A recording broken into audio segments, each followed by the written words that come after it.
Bienvenue à toutes et tous à cette conférence de presse de clôture du festival Off Avignon 2025. Un festival qui est sous le signe de la réussite et du constat plutôt positif, mais nous allons vous expliquer ça dans les détails. Alors, comme la prise de parole est collégiale, les micros vont un peu valdinguer dans tous les sens. Ce micro-là va servir à passer aux gens qui n'ont pas le microfil. Et on va commencer très rapidement. En se présentant, peut-être, oui, effectivement, c'est vrai qu'on se présente plus. Alors, peut-être que chaque personne qui prend la parole commence par se présenter, ou on fait d'abord un tour de table formel. On fait un tour formel ? Ok. Bon, Laurent Domingos, coprésident de AFSC dans le collège des compagnies. Patrick Zard, secrétaire adjoint au bureau d'AFSC et représentant des théâtres.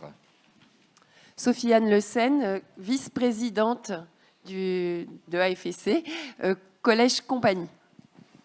Pierre Lambert, directeur de Présence Pasteur, membre du CA et délégué à l'environnement. Régis Lacoste, donc représentant des compagnies et délégué au fonds émergence. Raymond Yana, je suis secrétaire de l'association et je suis délégué au label Off et puis au jeune public et à l'accueil des familles. Laura Elko, représentante des compagnies.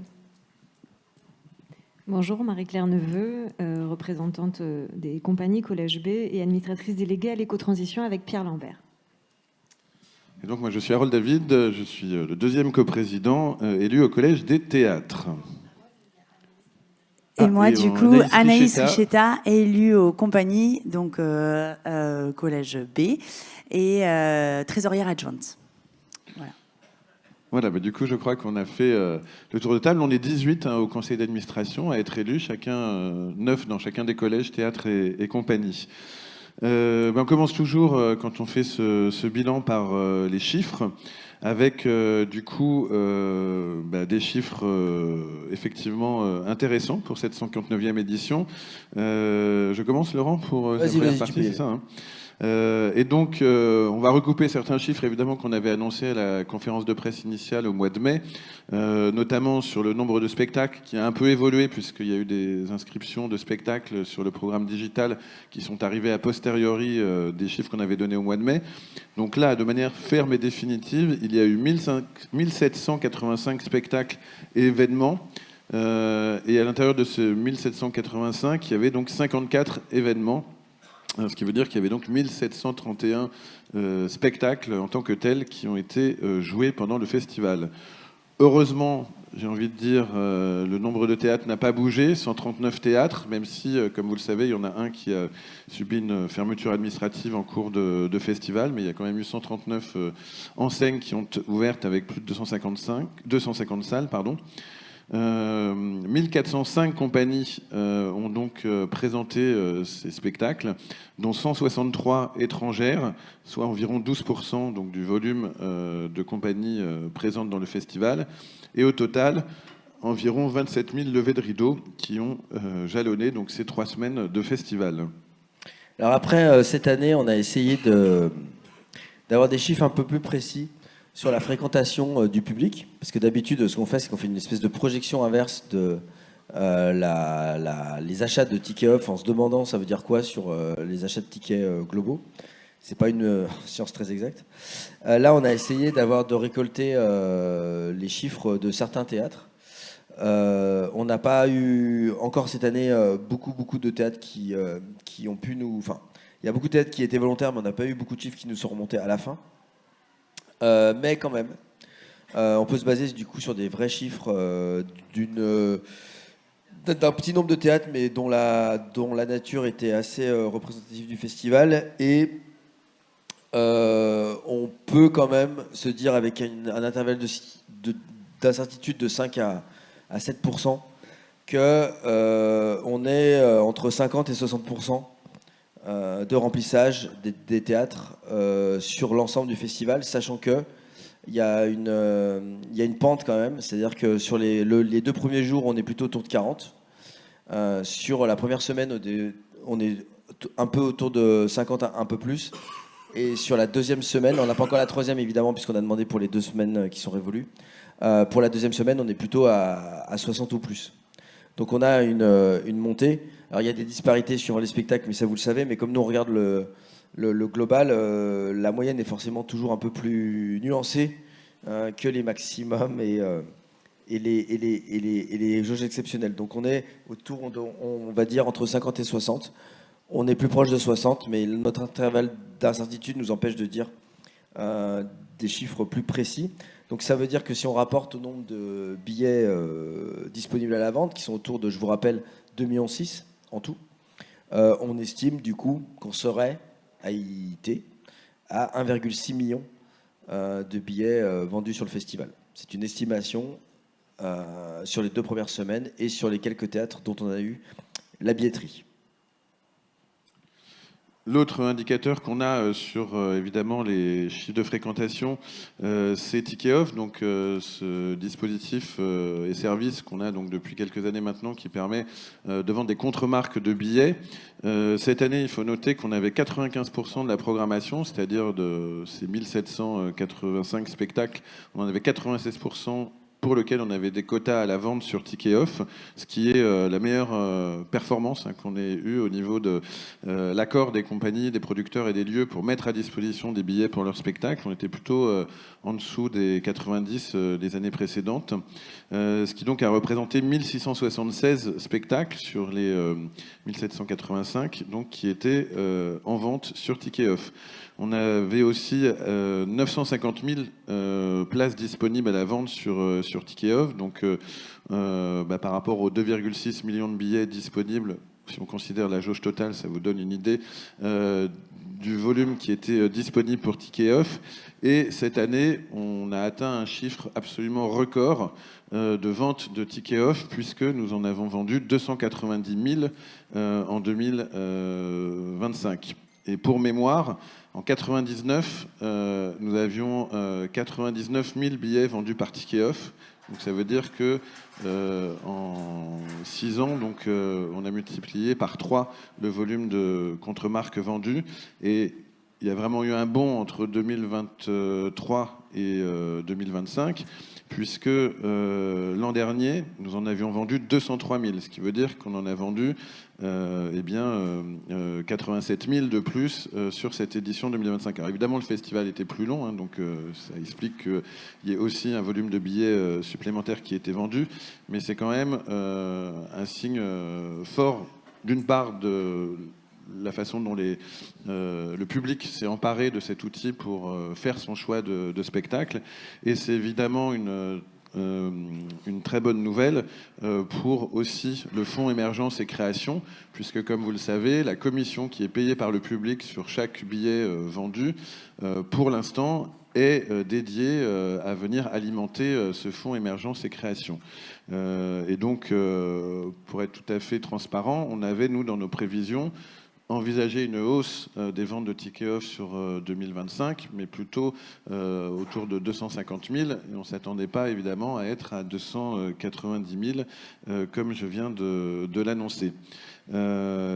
Juste pour donner aussi une idée de la progression, donc je disais 203 000 en 2024, 172 000 en 2023, ce qui veut dire qu'en 2 ans, on a gagné 120 000 ventes de Ticket Off. Pour vous donner aussi une idée de l'estimation du chiffre d'affaires donc global de la billetterie. Non, pardon, je vais terminer sur le détail des commandes. Par rapport à Ticket Off, donc les acheteurs achetaient en général 3 spectacles en moyenne par commande, et on pouvait comptabiliser 6 spectacles en moyenne par spectateur ou spectatrice, avec, dans l'ordre des provenances des acheteurs et acheteuses, une répartition assez classique. Évidemment, la majorité est française pour les acheteurs. La Suisse, ensuite, 4%, la Belgique, 2%, et les États-Unis, 0,3%. Donc on reste de manière générale, en tout cas pour Ticket Off, sur une fréquentation majoritairement française au niveau de ces logiques d'achat. Et ensuite, pour revenir sur l'estimation du chiffre d'affaires 2024, vous l'ayez en mémoire, hein, avec 1,4 million de billets vendus, on était à 19,4 millions d'euros de chiffre d'affaires de la billetterie.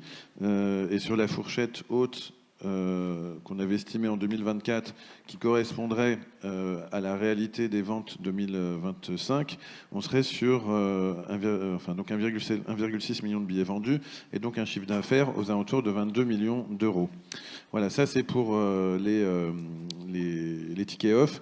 Et bien sûr, l'autre indicateur très significatif que nous avons dans le viseur, c'est le nombre de cartes off, qui est donc la fameuse carte qui permet d'accorder au public 30% de réduction sur tous les spectacles qui sont au programme du festival. J'y vais. Mais vas-y. Ouais. Parce que donc, alors, c'est intéressant, Ticket Off, parce que ça... On a fait des petits paris quand même. En fait, Ticket Off, les cartes off, pardon, ont aussi explosé.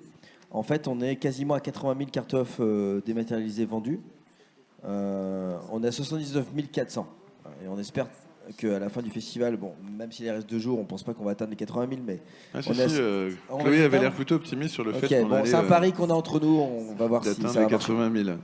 En fait, il faut voir l'évolution que ça a eu, parce que en 2019, qui est l'année de référence, comme l'a dit Harold, de pré-Covid, c'est-à-dire celle vraiment le max avant qu'il y ait plein de problèmes, soit sanitaires, soit géopolitiques au off, c'était 66 600.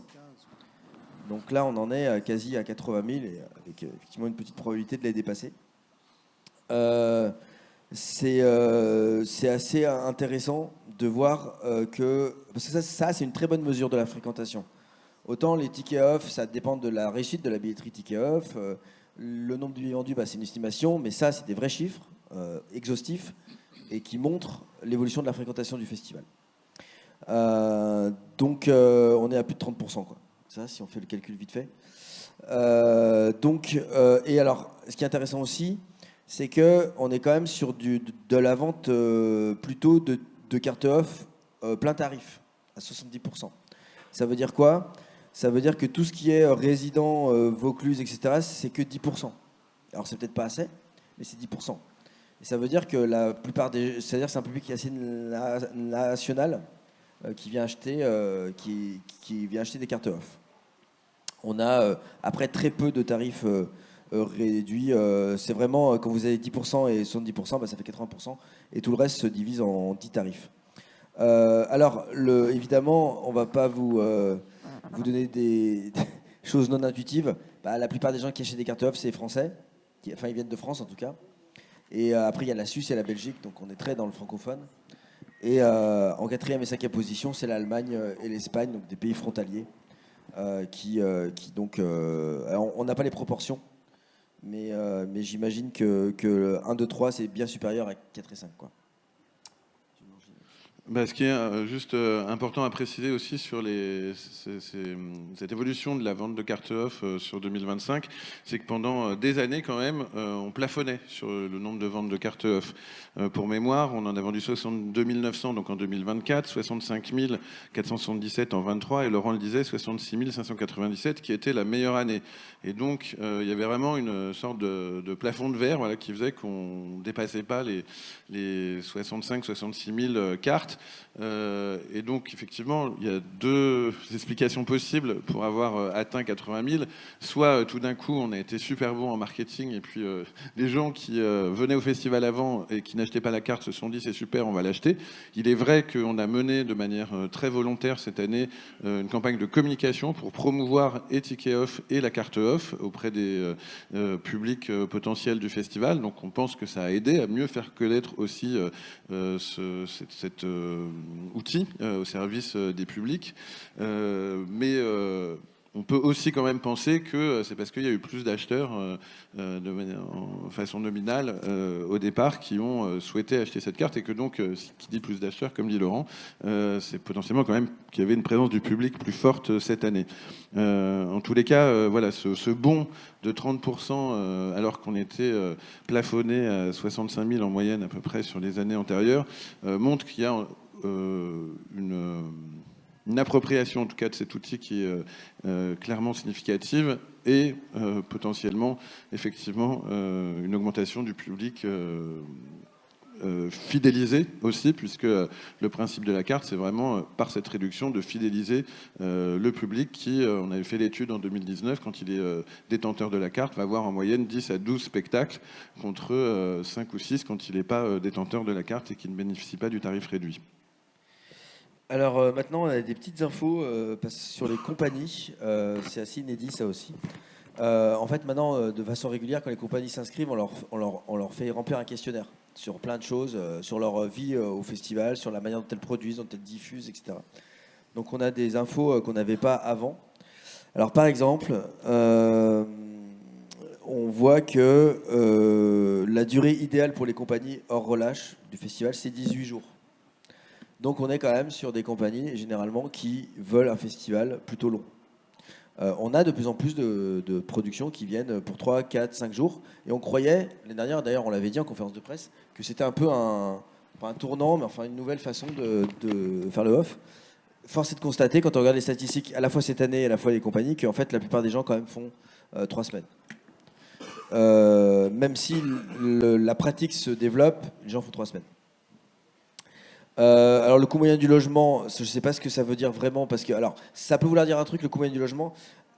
Quand on demande aux compagnies combien elles ont payé leur logement, on a un coût moyen, c'est les moyennes, il faut faire très attention, on a un coût moyen du logement à 3 600 €. Ça, c'est à mettre en regard avec le fait que 60% des spectacles ont au plus de personnes au plateau. C'est-à-dire que la plupart des spectacles, la plupart des gens qui vont répondre là, ils ont des petites formations. Ils sont 2, 3, peut-être 4. Et donc, ils disent qu'ils payent 3 600 pour des appartes. Hier, on a eu l'exemple d'une fille qui témoignait où elle disait qu'ils étaient à 10. Enfin, ils étaient à 10 dans un truc pour 4. Et on est sur à peu près ce qu'on pensait, nous, au début. On est à peu près à 1 000 € par intervenant. Donc, si vous avez une équipe de 4, ils vont payer 4 000, quoi. Ce qui reste évidemment très cher. Souvent, d'ailleurs, les appartes, quand ils disent que c'est pour 4, c'est qu'il y a un lit double et un canapé lit, et ils disent que c'est pour 4. Bon. Les thématiques du spectacle. Alors, on a pas mal de choses qui sont liées à l'intime. On a pas mal de spectacles qui traitent de la relation. Alors, nous, on a mis relation à l'amour. Je trouve ça très, très beau comme façon de dire la chose. Les relations familiales. On a aussi pas mal de spectacles, on va dire, un peu plus d'intérêt général au sens du vivre ensemble et de l'inclusion. Alors, ce qui est intéressant, c'est le paragraphe suivant, là, que je trouve vraiment très bien. On nous dit souvent, et souvent l'État nous le dit, oui, on ne subventionne pas directement, par exemple, la FSC, bien qu'il le subventionne un tout petit peu, mais, etc. Et on ne subventionne pas de façon systémique les compagnies qui viennent au off, mais en fait, c'est parce que la plupart des structures qui viennent ici sont déjà subventionnées par ailleurs. Donc, l'argent public est au off. En fait, on a demandé, du coup, on s'est dit, tiens, on va vérifier. 78% des spectacles ne bénéficient pas de subventions publiques. D'accord ? Donc, 78% des spectacles. Et ceux qui en bénéficient, 64% disent qu'ils ont eu la ville, 50% disent qu'ils ont eu le département, 50% disent qu'ils ont eu la région, et 45% disent qu'ils ont eu la DRAC, donc l'État. Donc on voit bien que c'est un petit nombre qui est subventionné, et quand ils sont subventionnés, ils sont plutôt bien subventionnés. Ce qui ne nous surprend pas, nous, mais enfin, c'est bien de rappeler les chiffres quand des fois on a un discours inverse. C'est ça. Surtout que là, en plus, on n'a pas fait le détail, mais c'est souvent un cumul pour ces compagnies. C'est-à-dire qu'en général, elles n'ont pas que soit la ville, soit le département, soit etc. Pour ces compagnies qui bénéficient de subventions publiques, elles sont en général dans une logique de plurifinancement qui cumule et de la subvention d'État quand elles sont conventionnées, ou aider au projet, et de la subvention issue des collectivités territoriales. Mais effectivement, quand on nous assène régulièrement qu'il n'est pas nécessaire de soutenir le OFF parce que effectivement l'argent public circule et coule à flot par un ruissellement dédié aux compagnies, on est assez loin de la réalité, puisqu'effectivement ça ne concerne que finalement 22% des acteurs et actrices du OFF qui ont ce soutien public. Et pour mémoire, la subvention accordée, puisque tu en as parlé, de l'État à FSC est à hauteur de 30 000 € pour 2025. C'est moins d'1%. Du budget de l'association, tu veux dire. Voilà. C'est le budget de la France pour la culture, c'est moins d'1%. Voilà. Donc c'est cohérent, c'est bon, ils ont fait la bonne projection. Tu as oublié de préciser sur les compagnies que les équipes sont majoritairement quand même composées d'hommes au sein des auteurs et des autrices, des artistes et des techniciens et techniciennes. Alors, ouais, il y a une petite... Pardon, mais il y a une petite... J'ai fait la stat et je crois qu'il y a une petite coquille, donc je vais la corriger. Du coup, je retire ce que j'ai dit. Non, en fait... D'ailleurs, le tableau, on va vous l'envoyer. Normalement, vous l'avez déjà reçu. C'est un tableau qui est passé dans la presse avant qu'on faisait des stats. Là. C'est dans notre tableau. Vas-y. Je dis le chiffré. En fait, le tableau est très intéressant parce que vous voyez qu'il y a par exemple en termes d'artistes au sens, alors je sais pas ce que c'est des artistes, mais en termes de comédiens sur scène, enfin d'artistes au plateau, pardon, c'est paritaire. Il y a hommes, femmes, c'est égal. Mais on sait nous, dans les écoles de danse, dans les écoles de théâtre, que c'est plutôt pas paritaire. Et donc du coup, ça va être parité sur le plateau et quelque part une non-équité par rapport au nombre de comédiens, de comédiennes ou de danseurs et danseuses sur le marché. Effectivement, le tableau est encore plus, on va dire, interpellant, même si évidemment c'est pas une surprise totale, mais tous les postes, par exemple metteur en scène c'est plus des hommes, compositeur c'est plus des hommes, assistant metteur en scène c'est plus des femmes, chorégraphe c'est plus des femmes, costumier c'est plus des femmes, technicien c'est plus des hommes. Enfin, vous voyez vraiment le tableau, on aurait pu le remplir. Et ça, je ne sais pas si ça a changé, évolué, etc. Mais enfin, on est sur un tableau quand même qui est très cliché. Juste pour préciser, donc voilà ce questionnaire que nous faisons auprès des compagnies. Nous allons le faire tous les ans pour avoir non seulement savoir comment elles produisent leur spectacle, comment elles viennent, dans quelles conditions, quel personnel elles mobilisent, et pour pouvoir comparer aussi d'année en année, publier ces chiffres et aussi savoir comment elles diffusent. Voilà, donc ça c'est quelque chose sur lequel nous allons être très très proactifs sur les années à venir. On va maintenant passer à l'aspect plus professionnel du festival, puisque comme vous le savez, le Festival of Avignon est un marché pour le spectacle vivant. C'est aussi, et on y travaille, on a d'ailleurs fait une table ronde sur le sujet quand on a ouvert notre temps fort dédié à Place à la filière, une plateforme d'échange, de rencontres, de gestation de projets, etc. Et donc du coup, c'est un endroit et un espace-temps qui attire énormément de professionnels, que ce soit des professionnels liés à la programmation, à l'institution, mais aussi à la presse. Et je vais donc laisser Sofiane, notre vice-présidente, vous en dire quelques mots. Alors moi, on a 2242 professionnels accrédités. 567 professionnels de la presse, 25%, et 75% professionnels du spectacle vivant. Il est à préciser que nous accréditons des professionnels, mais tous les professionnels ne sont pas nécessairement accrédités.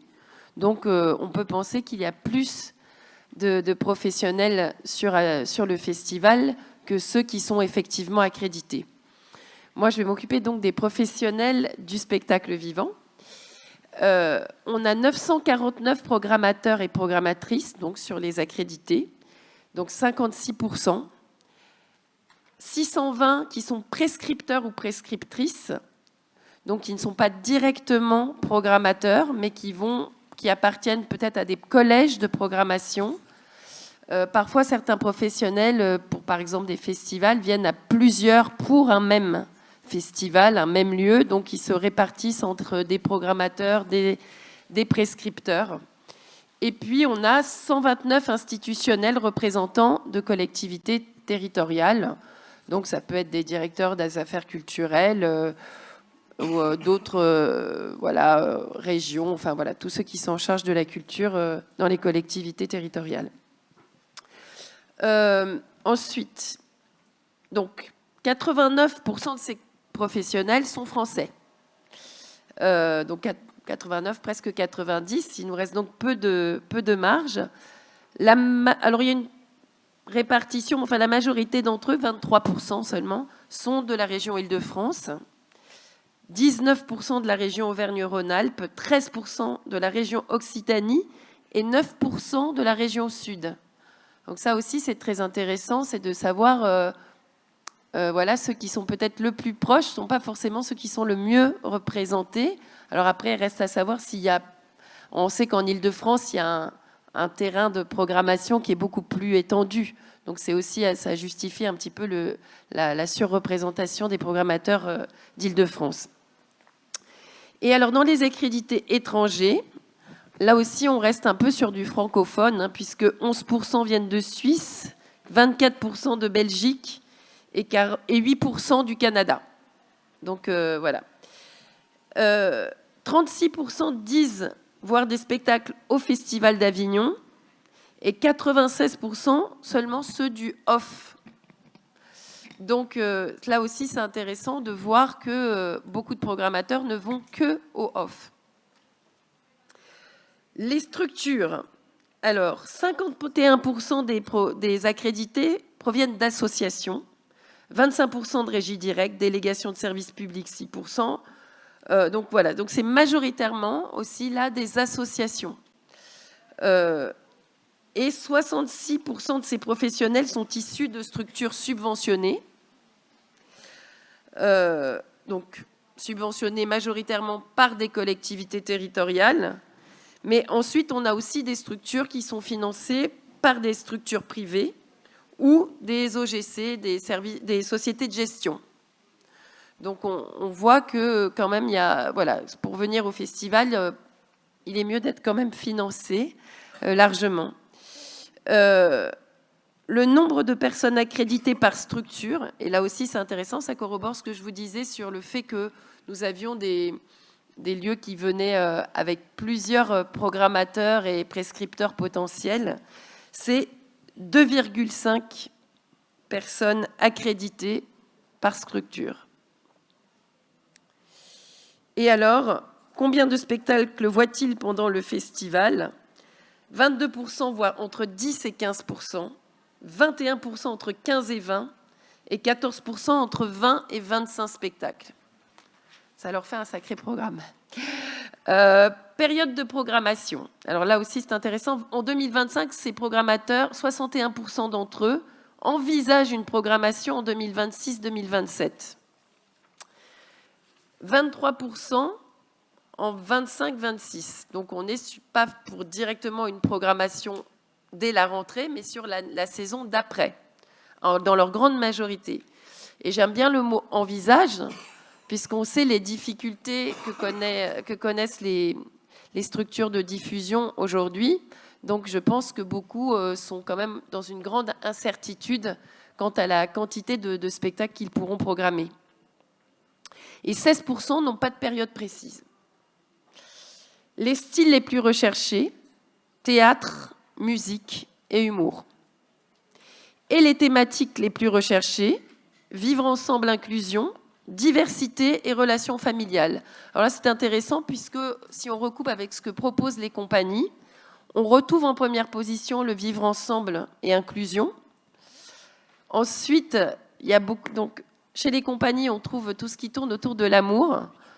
Et chez les programmateurs, on met en correspondance ce qui a trait à la diversité. Donc, je vous laisse interpréter.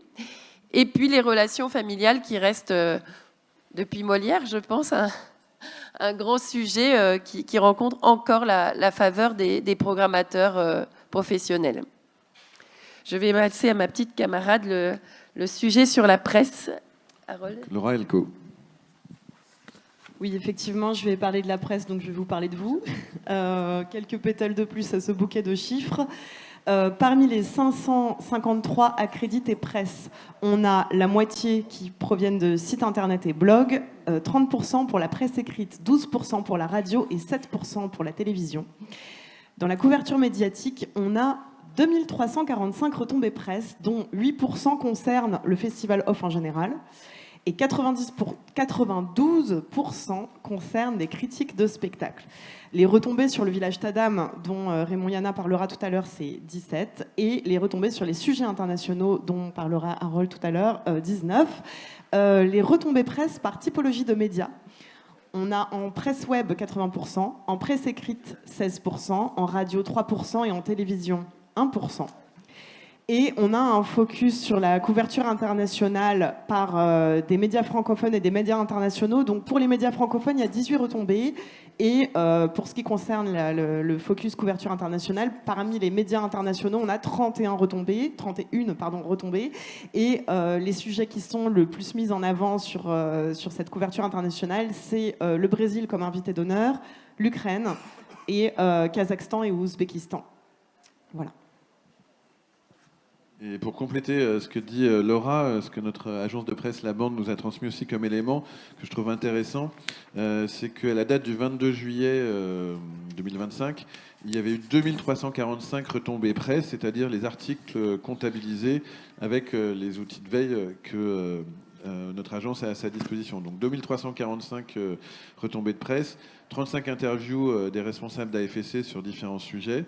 On a pu afficher ici au village, qui est un panneau beaucoup regardé par le public quand il entre au village, 819 articles qui traitaient principalement de chroniques ou de critiques de spectacles, mais aussi des papiers plus généraux sur le festival ou sur des angles spécifiques liés au Festival Off Avignon.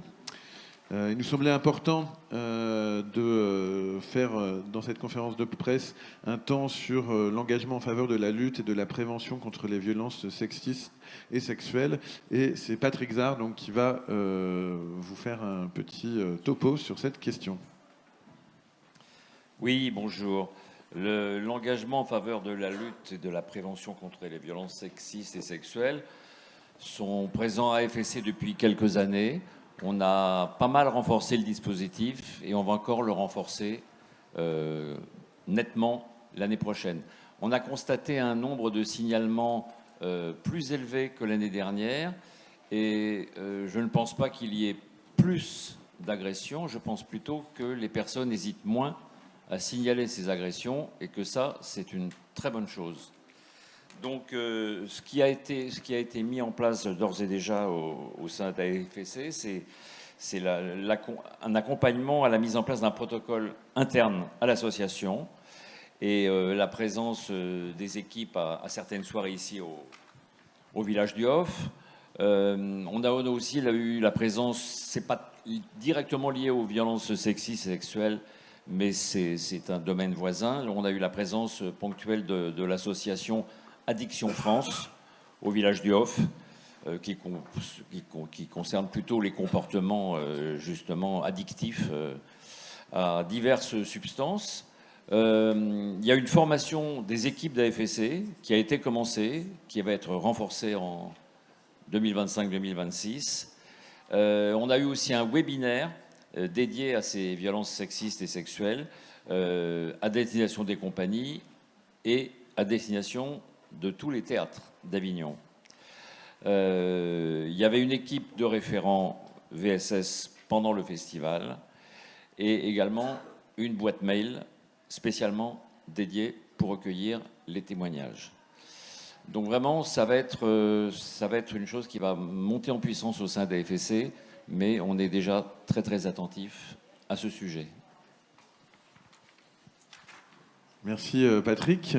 On va maintenant passer à ce qu'on considère, nous, comme étant des réussites de cette 59e édition, et notamment, puisqu'on en a beaucoup parlé, avec la création et l'ouverture du village Tadam et de toutes les actions qui ont été menées en direction du jeune public, des enfants et des familles. Et c'est donc notre délégué qui va vous en parler, du coup, tout de suite. Raymond Yana. Oui, alors effectivement, le village Tadam, c'est l'une des plus grandes innovations de l'édition 2025 du festival. C'est quelque chose qui était très très attendu. On a accueilli un peu plus de 9000 personnes au total au niveau des familles. À ces personnes-là sont venus s'ajouter 150 rendez-vous qui ont été organisés, 49 ateliers de médiation tenus par les compagnies du village Tadam, 9 ateliers en auto-shopping, ce qui fait que nous avions 58 ateliers qui ont été organisés. En moyenne, une dizaine d'enfants présents dans ces ateliers. Donc ça fait plus de 500, environ 500 enfants qui ont été accueillis. Il y a eu 60 présentations de spectacles, puisque les compagnies avaient la possibilité de venir présenter soit des extraits, soit simplement échanger avec les familles. Donc nous en avons environ 60 et 6 tables rondes qui ont été organisées par différents partenaires. Nous avions aussi une offre de restauration avec le bar Tadam qui a été très fréquentée. Et on n'en a pas assez parlé, mais je trouve que c'était très important. Nous avions une salle qui avait été dénommée la salle Chut et qui a pu accueillir un espace de sieste pour les petits et même pour les grands quelquefois.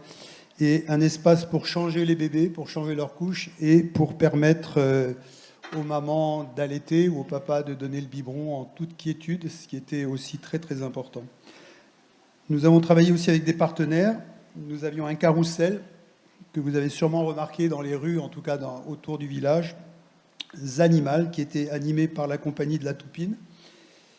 Nous avions aussi un studio photomaton, la Tofo Truck, avec la compagnie des Truquettes.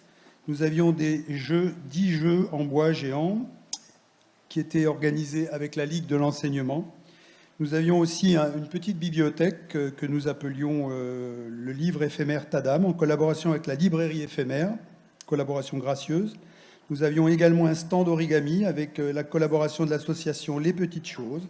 Et nous avions également un atelier de cuisine éco-responsable avec l'association Semaille, et une présence régulière de Thalie Santé qui était présente aussi sur le village. Voilà, donc je crois que c'est une grande réussite qui était attendue et qui, j'espère, pourra se développer l'année prochaine en augmentant l'étendue des horaires, puisque c'était ouvert cette année de 12h à 18h et qu'on envisagera peut-être avec le conseil d'administration d'élargir ces plages l'année prochaine.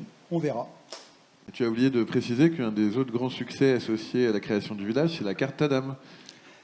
Ah ben oui, mais comme c'est pas marqué, j'ai oublié, effectivement. Il y avait la carte Tadam qui a été mise en œuvre et qui a été vendue à un certain nombre d'exemplaires. Alors 1700 ventes, comme c'est marqué. 1700 ventes, voilà.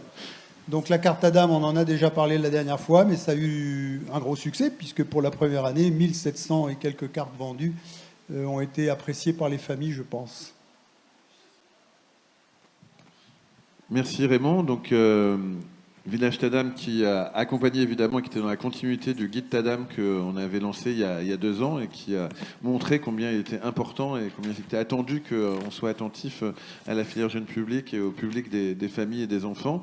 Nous devions ensuite parler du chemin du spectateur, mais du coup c'est Anaïs qui, au pied levé, remplace Régis qui a dû s'absenter, Anaïs Richetta, et qui va donc vous parler de cette opération.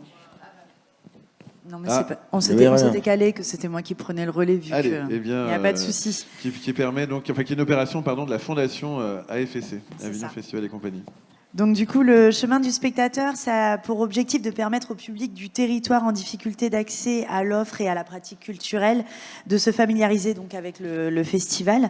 Ce dispositif porté par la Culture du Cœur 84 et AFSC est donc financé par la fondation AFSC sous l'égide de FACE. C'est une fondation c'est la fondation d'Agir contre l'exclusion.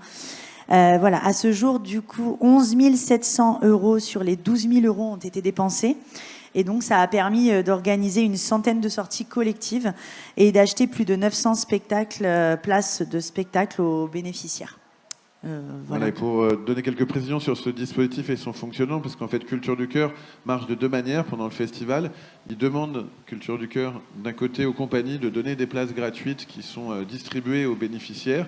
Ça, c'est une partie de leur activité. Et grâce à ce dispositif qui est financé, en fait, la grosse différence, c'est que les places de spectacle ne sont pas demandées gratuitement aux compagnies, mais sont payées avec la dotation donc, sur ce fonds. Et ça permet en contrepartie qu'il y ait un temps d'échange et de médiation entre les artistes, les compagnies qui accueillent donc, ces groupes proposés par Culture du Cœur, et que donc il y a une rencontre, un dialogue qui se met en place et qui favorise aussi l'appropriation du spectacle et de l'ensemble des modalités et des subtilités peut-être parfois artistiques qui peuvent y être inclus. C'est un dispositif qu'on a l'intention, on l'espère, dans l'avenir de développer et d'élargir, puisque pour l'instant il concerne que le public de proximité au niveau du territoire d'Avignon et du Grand Avignon, mais il y a la volonté effectivement de se dire qu'au moins le département de Vaucluse dans sa totalité pourrait être concerné par ce dispositif, puisque Culture du Cœur 84 n'est pas censé travailler que sur le périmètre immédiat d'Avignon et du Grand Avignon, mais bien à l'échelle départementale.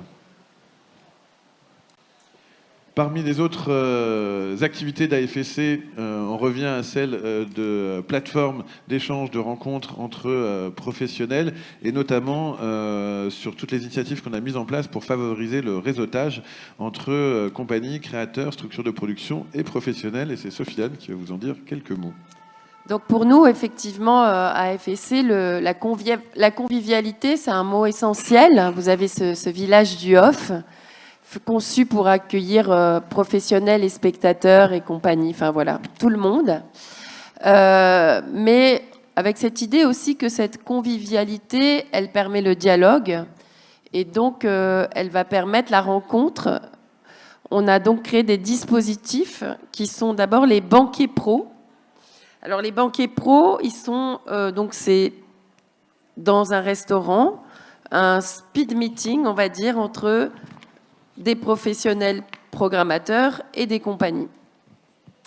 Donc on en a eu un qui a été dédié à l'international le 10 juillet, un qui était dédié aux compagnies soutenues par l'ADAMI et la FEVIS, et un banquet jeune public le 15 juillet. Donc on a eu plus de 100 membres de compagnies et 90 professionnels accrédités qui ont profité de ce temps pour se rencontrer, échanger, et favoriser donc cette rencontre, l'envie d'aller voir les spectacles et aussi probablement des personnes qui ne se seraient peut-être pas croisées lors du festival et qui tout à coup, parce qu'elles se retrouvent autour d'un bon plat, vont se dire mais pourquoi pas, on a de quoi travailler ensemble. Et juste peut-être préciser pour le banquet international, en fait, que c'était des délégués internationaux, donc des programmateurs étrangers qui rencontraient des compagnies françaises. C'est important parce qu'on a ce souci dans le travail sur l'international de favoriser l'export pour les compagnies qui jouent dans le off. Et là, c'était une première initiative qu'on a testée avec beaucoup d'intérêt parce qu'effectivement, voilà, ça a permis réellement cette rencontre et cet échange entre des structures de production françaises et des programmateurs étrangers. Et notamment pour les partenaires internationaux, c'est important qu'il y ait des cadres comme ça, parce que c'est un festival qui est compliqué à appréhender, hein, même pour les spectateurs parfois. Donc c'est très important de leur proposer des cadres de rencontre et qu'ils soient effectivement accompagnés dans cette rencontre-là. On a des apéros pros. Hein, donc là, on a des partenaires, les vins de Rocamora et le syndicat des vins de Tavel. Et donc là, on a donc 6 apéros pros qui ont été organisés, là juste à côté, à l'Atrium. Un était porté par les veilleurs et 2 étaient exclusivement dédiés aux accrédités. Là aussi, c'est important pour nous de se dire que les professionnels de la programmation ont besoin de se rencontrer aussi entre eux et d'échanger sur leurs pratiques, ce qu'ils ont vu, ce qu'ils ont aimé. Donc toujours favoriser ce dialogue, cet échange. Donc c'est à peu près 60 professionnels par soir qui ont été présents à l'Atrium lors de ces apéros pros. Et enfin, on est très attaché, donc qui dit convivialité, aux événements festifs. Donc on a eu évidemment le cocktail d'inauguration du village Tadam, qui était un vrai succès, où il y avait beaucoup de monde. La soirée internationale le 10 juillet. La soirée partenaire et mécène le 15 juillet. Et la soirée des auteurs et autrices le 18 juillet. Donc là encore, avoir des espaces où les gens se rencontrent et puis qui est aussi pour nous, parce que vous le savez, nous avons ici beaucoup de de rencontres entre partenaires, de remercier à la fois les mécènes, les partenaires, et de les associer à la fête du Festival Off pleinement. Et pour la soirée des auteurs et des autrices, c'était une nouveauté cette année, puisque c'était la première fois qu'on le faisait. Et pour compléter ce que tu dis, on a eu un vrai retour aussi dans la fonction de ces soirées, qui est une forme de reconnaissance, en fait, de dire vous êtes les bienvenus, on vous attend, vous êtes là. Alors, on passe sur la programmation du Village du Off. Ok. On va aller vite sur les places, puisque vous les avez déjà, elles sont déjà dans le programme du village, on en a déjà parlé. Donc il y avait, pour rappel, 5 temps forts. Hein. Place au Brésil, place à l'international, place à la filière du spectacle vivant, place aux autoristes et place à l'éco-transition.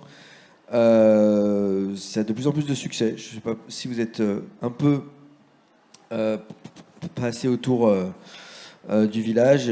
C'est assez disparate, hein, suivant les présentations, mais enfin il y en avait où il y avait quand même pas mal de gens, et notamment on a eu une belle salle, si je peux appeler ça comme ça, quand il s'agissait de la place à l'éco-transition. Alors je sais pas où est Marie-Claire, voilà.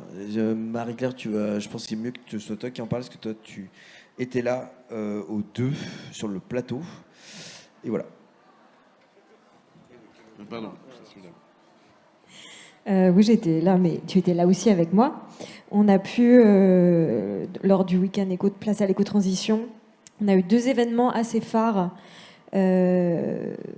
qui ont rassemblé beaucoup de monde, notamment sur les nouveaux imaginaires. On avait Camille Etienne, Valérie Zoido et François Gémen qui étaient présents ici. Et on a pu aussi recevoir Vera Nikolsky, qui a questionné la sœur de Shakespeare et la création féminine. Sera-t-elle possible dans une ère post-énergie fossile ? Ces deux interventions ont été captées. Vous pouvez les retrouver notamment sur le Facebook du Festival Off, qui sont des échanges très riches, qui ont pu nourrir aussi notre réflexion et notre réflexion en fait sur l'éco-transition. Et surtout aussi a été présenté le bilan carbone du Festival of Avignon 2024, qui nous permet d'établir une stratégie climat pour adopter après des pratiques plus concrètes pour réduire notre impact carbone. Ce qui ressort de nombreux échanges qu'on a eus sur les thématiques très diverses, aussi place au Brésil, place à l'international, etc., c'est que vraiment la culture est et doit toujours être au centre de tous les débats. C'est ce qui en est notamment ressorti. Tu veux poursuivre sur le son du off, peut-être, Laurent ou Harold ? Peut-être juste sur le temps place à la filière, parce qu'il contraste avec l'espèce d'euphorie dans laquelle on vous parle aujourd'hui de tous ces chiffres plutôt satisfaisants pour le festival. Ça a été un contrepoint quand même très fort où toutes les tables rondes étaient quand même reliées entre elles par un fil rouge qui avait à voir avec la crise que connaît la filière du spectacle vivant, et notamment sur son aspect diffusion. C'est vraiment quelque chose qui a été noté. Il y a des prises de parole qui se sont accompagnées d'annonces de chiffres, d'enquêtes qui ont été mises sur la table à l'occasion de ce temps fort sur la filière, notamment l'enquête qui a montré qu'en 2025, plus de 50% des collectivités avaient réduit leur budget culture. L'enquête portée aussi par la PAS sur le fait que on a cité véritablement un effondrement effectivement des diffusions, et que près de 30% des compagnies qui avaient été interrogées dans le cadre de cette enquête pensaient devoir changer de métier ou arrêter leur activité dans les 3 ans à venir. Donc on est dans ce paradoxe-là, dans ce festival, avec d'un côté une vitalité du Festival Off, et puis une réalité de la filière qui est plutôt sombre quand on met en regard les deux. Voilà. Et ça a été le moment un peu contraste, effectivement, de cette édition au niveau des temps forts que nous avons présentés ici. Vas-y, Pierre. Oui, c'est pour revenir sur l'éco-transition.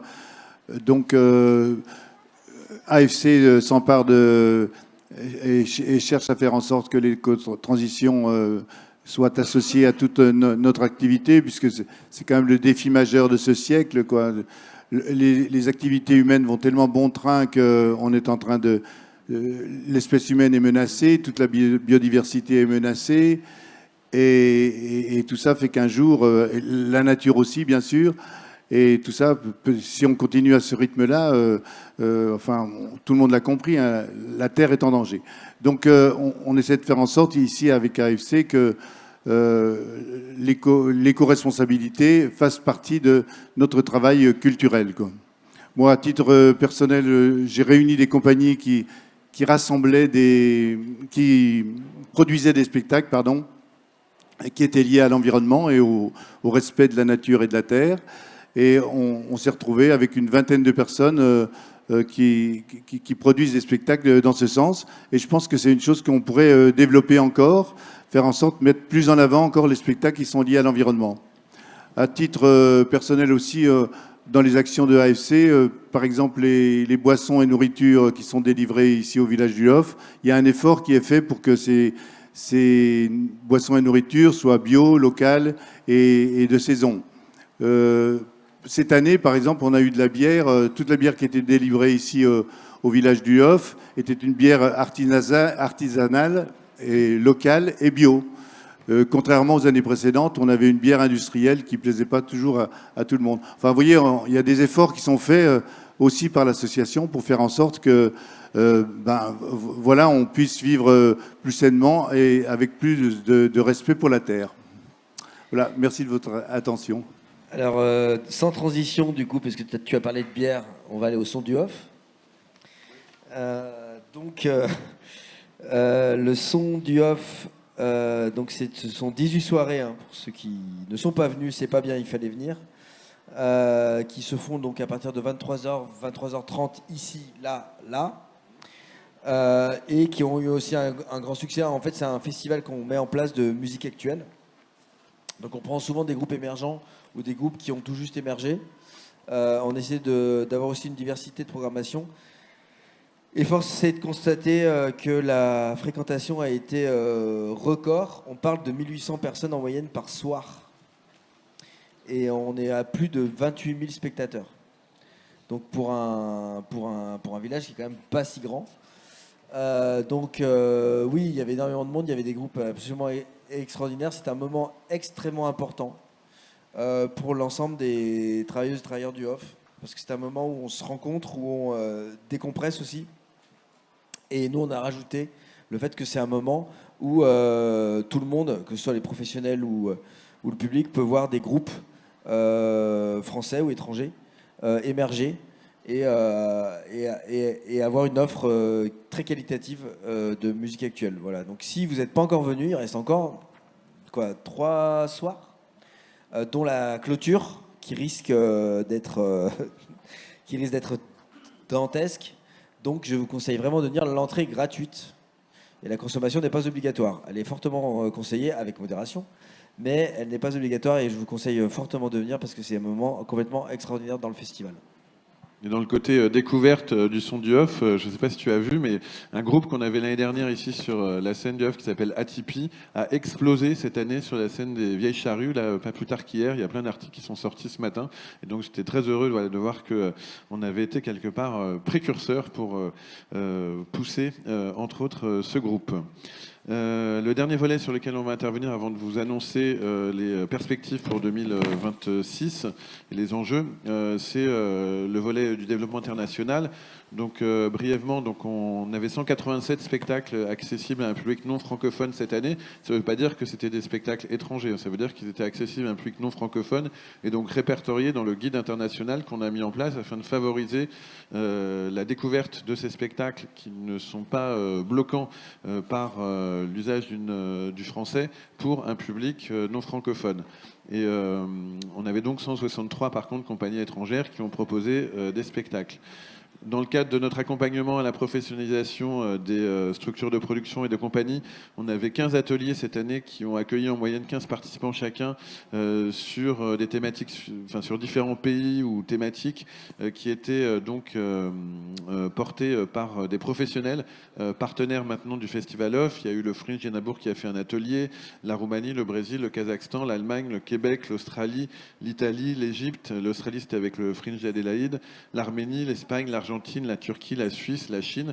Et voilà, on a eu donc à chaque fois une quinzaine de participants sur chacun de ces ateliers. Notre deuxième édition en grand format, on va dire, du WYPAM, le World Young Professional Performing Art Meetings, a réuni cette année plus de 100 étudiants qui ont donc pu bénéficier du dispositif qui leur a permis d'aller voir 14 spectacles du off et 4 du in, et ont plus pu participer donc à une masterclass d'initiation à la méthode Jacques Lecoq, en partenariat avec avec l'école Jacques Lecoq, et ils ont aussi été présents dans des moments professionnels, des rencontres, des soirées, etc., etc.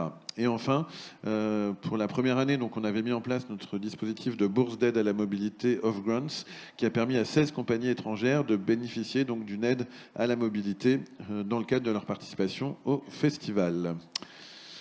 Et maintenant, fin 2025, regardons vers 2026.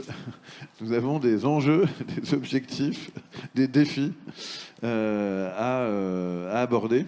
Le premier étant que le Festival Off Avignon fêtera ses 60 ans l'année prochaine. Donc on va essayer de faire de cette édition, avec tous les actrices, acteurs du Off et tous les partenaires, évidemment une édition particulière permettant de valoriser, de promouvoir évidemment le festival auprès du plus grand nombre. Mais il faut aussi savoir que ces 60 ans, ce sera, Laurent, les 20 ans de Avignon Festival et compagnie. Donc notre association, ça coïncide puisque AFSC a été créée donc en 2006, donc double anniversaire pour l'association à porter. Et puis nous avons... Et la 60e édition aussi, si on veut rajouter un peu. 60e édition, 60 ans et 20 ans d'AFSC. Voilà, donc beaucoup de célébrations à venir. Et la volonté aussi d'innover avec la mise en place... des assises nationales de la diffusion. Je laisse Sofiane détailler. Alors, donc voilà, chaque année, on réfléchit, évidemment, vous le voyez, sur notamment la place à la filière, sur comment réfléchir à la politique culturelle telle qu'elle va aujourd'hui. Il nous semble que le Festival Off est le bon endroit aussi pour réfléchir à la diffusion, puisqu'il rassemble à la fois des acteurs qui bénéficient d'aide, évidemment, et d'autres beaucoup moins aidés, parce qu'il essaime, de par sa programmation, toute la programmation nationale et aussi en partie internationale. Et on avait envie de rassembler beaucoup d'acteurs, tous les acteurs le plus possible en tout cas, pour réfléchir ensemble toute l'année à la diffusion artistique en France. Cette réflexion, elle va être bien sûr sur les chiffres, puisque nous avons tous des données et que nous devons mettre en corrélation, parce que chaque organisme fait un peu ses études de son côté, et on a besoin un peu d'y voir plus clair pour être plus pertinent, notamment dans nos propositions. Elle est aussi pour réfléchir peut-être à d'autres modèles de diffusion sur le territoire national. Elle est évidemment dans l'intérêt de nos adhérents, mais plus largement de toutes les compagnies qui font le off, de pouvoir les accompagner au mieux. On sait la prise de risque que constitue le Festival Off pour les compagnies, et donc de pouvoir réfléchir ensemble à qu'est-ce qu'on peut faire pour que toute cette production merveilleuse et cette grande diversité artistique puisse retrouver un écho auprès de la population française et internationale. Donc l'idée, c'est de rassembler tous les partenaires, peut-être plus largement aussi d'avoir aussi nos spectateurs et spectatrices, de ne pas être dans un entre-soi de structures qui pensent pour les autres, mais d'avoir le plus de remontées de terrain possible, de réfléchir toute l'année et en juillet, de pouvoir proposer une première restitution de nos travaux qui amènera bien sûr encore une réflexion. Peut-être aussi, on va travailler évidemment avec l'Université d'Avignon sur une réflexion autour des modèles et même de notre terminologie sur la diffusion. Voilà, on s'appuie depuis très longtemps sur les mêmes données, les mêmes lois, et donc de pouvoir aussi bousculer toutes ces questions-là. Donc là, on en est à la structuration de ces assises nationales de la diffusion. Et dès septembre, on va commencer à rassembler tous les partenaires pour mener ensemble une réflexion très orientée vers des propositions concrètes. Voilà. Et ce sera évidemment qu'un début, parce qu'en un an,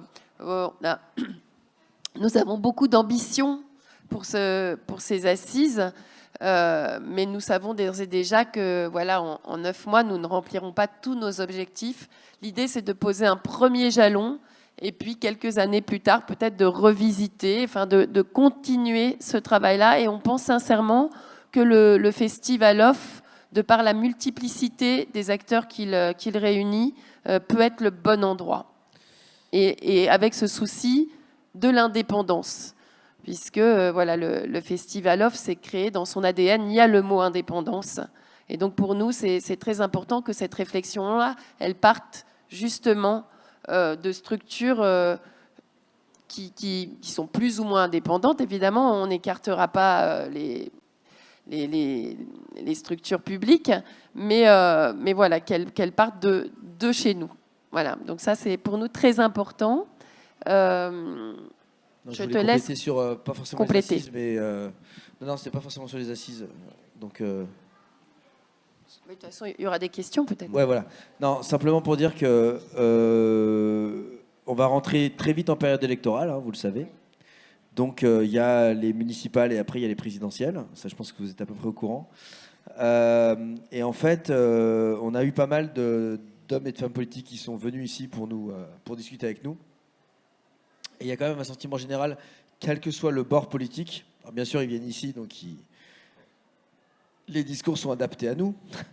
Mais l'idée quand même à l'heure quand même où il y a un certain fascisme qui, lui, a un agenda politique et culturel très clair et qui nous l'affirme, hein, que ce soit Viktor Orban en Hongrie qui a le plus grand budget culture de toute l'Europe, hein, c'est 4% du budget national, alors que nous, c'est moins de 1%, ou que ce soit Trump qui marque de façon très claire son agenda culturel. On est obligé, on est forcé, nous, les autres pays qui tenons à cette diversité et liberté culturelle, à nous affirmer notre projet aussi civilisationnel, parce que si on ne l'affirme pas, en face, il est affirmé. Et donc, on a vraiment senti, nous, de la part des hommes et femmes politiques qui sont venus, l'idée de mettre pas la culture comme un énième paragraphe d'un projet fourre-tout électoral ou municipal, enfin municipal ou présidentiel, mais comme étant un projet de civilisation et de création de valeurs et de protection d'un imaginaire commun.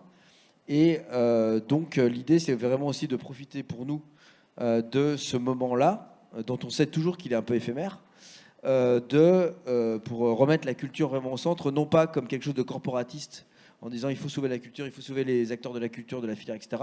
Mais de dire en fait, si on ne s'occupe pas de façon profonde de la création de notre imaginaire commun et de nos valeurs, eh bien d'autres s'en occuperont à notre place. Donc il faut à tout prix que les gens qui font de la culture, comme l'éducation, etc., aient suffisamment de visibilité et de moyens pour pouvoir le faire, et qu'on n'ait plus à ces débats de ceci ou cela. C'est tous les acteurs et les actrices de la culture qui doivent se mettre ensemble pour ce projet qui est d'intérêt général. On dit souvent que le off est d'intérêt général. Eh bien, c'est normal du coup que ce soit ici que se créent les assises nationales de la diffusion.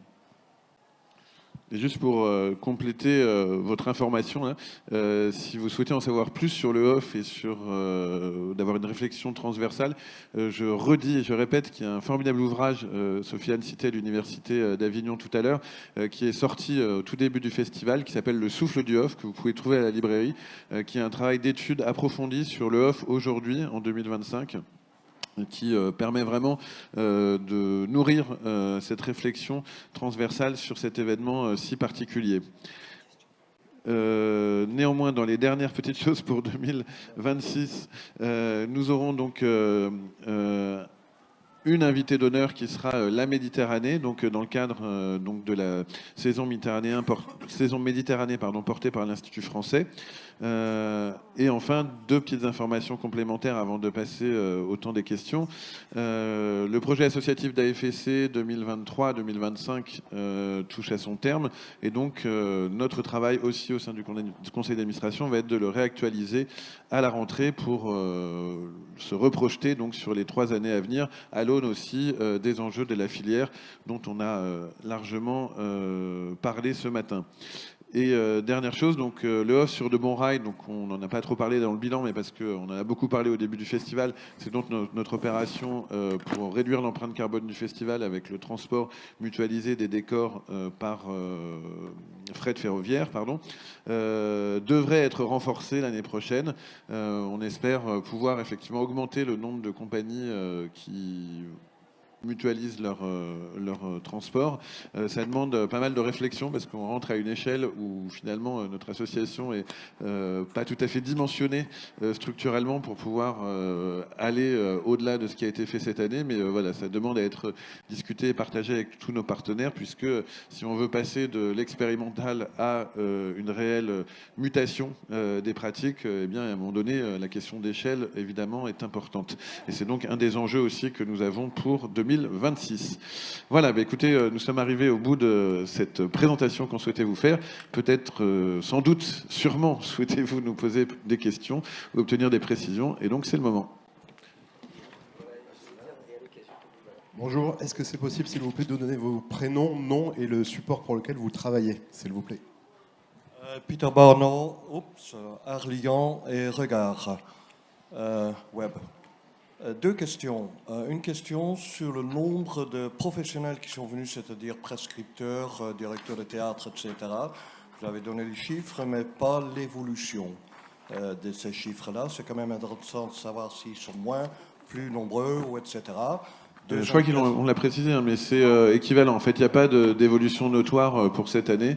D'accord. Avec encore une fois une réalité qui est que tous les professionnels qui fréquentent le festival ne se font pas accréditer. Donc on n'a pas une vision exhaustive de l'ensemble de la profession présente pendant le festival. D'accord. Deuxième question. Vous aviez mentionné l'année dernière la charte. Où en êtes-vous avec le nombre de théâtres qui ont... Vous parlez du label, c'est ça, plutôt? Du label, oui, pardon, oui. Alors, je vais laisser les 2 co-référents répondre sur ce sujet, puisque, du coup, moi, enfin, c'est pas que je maîtrise pas, mais voilà. Raymond, tu veux intervenir sur le label? Laurent?